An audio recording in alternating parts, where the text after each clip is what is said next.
Let's get started with today's front page. For Friday, September 8th, 2023, these are stories that happened after our broadcast yesterday and while we were asleep. National news today, the Georgia DA that has secured many indictments against President Trump is upset with what has become a U.S. congressional inquiry into her work. This from USA Today. Georgia prosecutor fired back at a U.S. House inquiry into her investigation of Donald Trump by arguing the goal was to, quote, advance outrageous partisan misrepresentations and flagrantly at odds with the Constitution, unquote. She continued, your letter makes it clear you lack a basic understanding of the law, its practice, and the ethical obligations of attorneys general generally and prosecutors specifically. Fulton County District Attorney Fonnie Willis wrote Thursday to House Judiciary Chairman Jim Jordan of Ohio. Willis secured a racketeering indictment of Trump and 18 co-defendants for allegedly trying to overturn the 2020 election. Each of the defendants has pled not guilty. Jordan wrote to Willis on August 24th asking for documentation of her investigation. Jordan also asked about communications with Justice Department's special counsel Jack Smith, who is prosecuting Trump for election conspiracy charges. Jordan questioned whether Willis's motivation for the indictment was political and whether she was coordinating with the special counsel from the DOJ. President Trump advisor Peter Navarro has been convicted of contempt of Congress. This from USA Today. He was a former trade advisor to former President Donald Trump, was convicted yesterday of 2 misdemeanor counts of contempt of Congress for defying a subpoena. The House committee that investigated the Capitol attack on January 6, 2021, subpoenaed Navarro for testimony and documents about strategies to overturn the 2020 election. Navarro defied the subpoena, arguing he was protected by executive privilege to keep communications with Trump confidential. U.S. District Judge Amit Mehta rejected Navarro's request to dismiss the charges, ruling he could not document Trump himself had invoked executive privilege. Mehta scheduled sentencing for January 12th. Peter Navarro made a choice. He chose not to abide by the congressional subpoena, said Assistant U.S. Attorney General Elizabeth Alloy. The defendant chose allegiance to former President Donald Trump over compliance with the subpoena.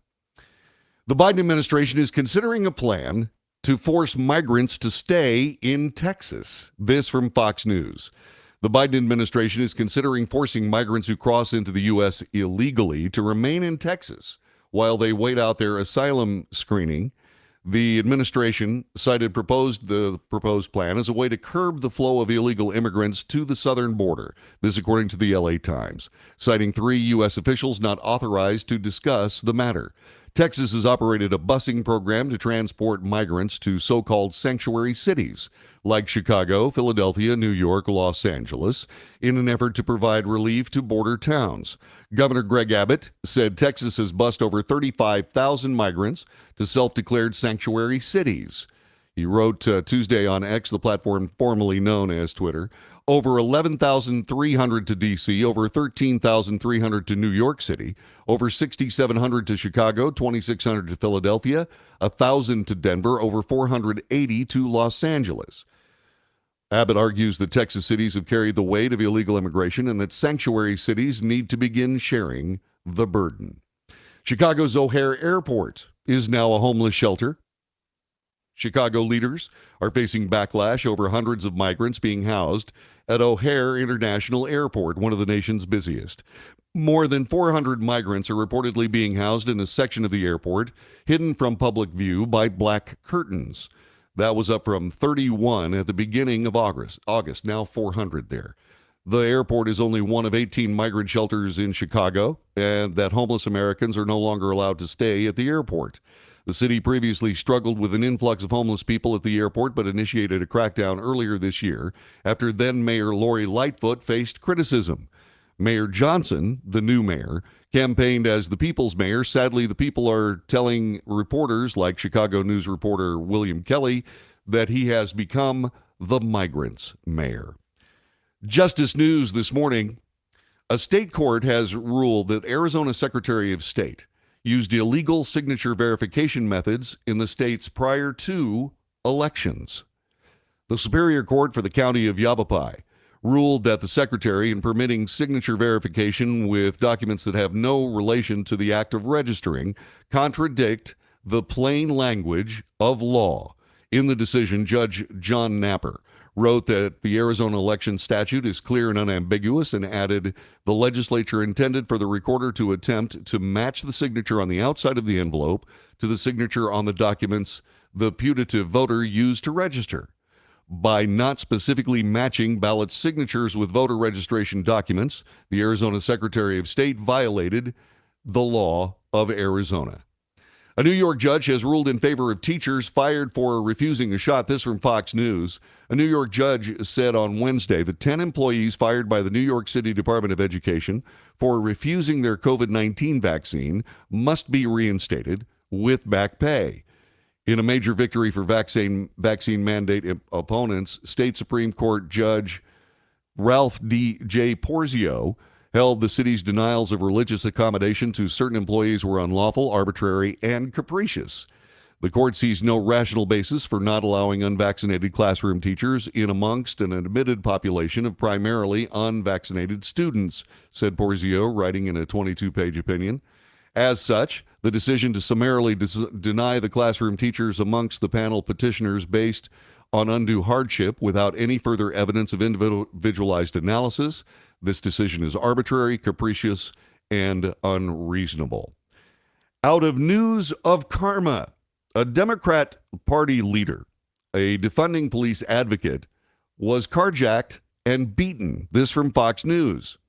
A Democrat Party leader thanked the Minneapolis police and pushed to prosecute youths running wild after she was carjacked on Tuesday, despite previous support for dismantling the entire Minneapolis Police Department. Shivanthi Shathanadhan, the second vice chairwoman for the Minnesota Democratic Farmer Labor Party, posted on Facebook that she was violently carjacked by 4 very young men, all carrying guns. She said they assaulted her in front of her children outside her home in broad daylight. She also included a photo of her head injuries and reported having a broken leg, deep lacerations on my head, bruising and cuts around her body, as well as feeling rage against the lack of accountability against criminals. These men knew exactly what they were doing. I have no doubt they have done this before, yet they're still on our streets, killing mothers, giving babies psychological trauma that a lifetime of therapy cannot erase, with no hesitation and no remorse, she said. She continued, we need to catch these young people who are running wild, creating chaos across our city, hold them in custody, and prosecute them. Period.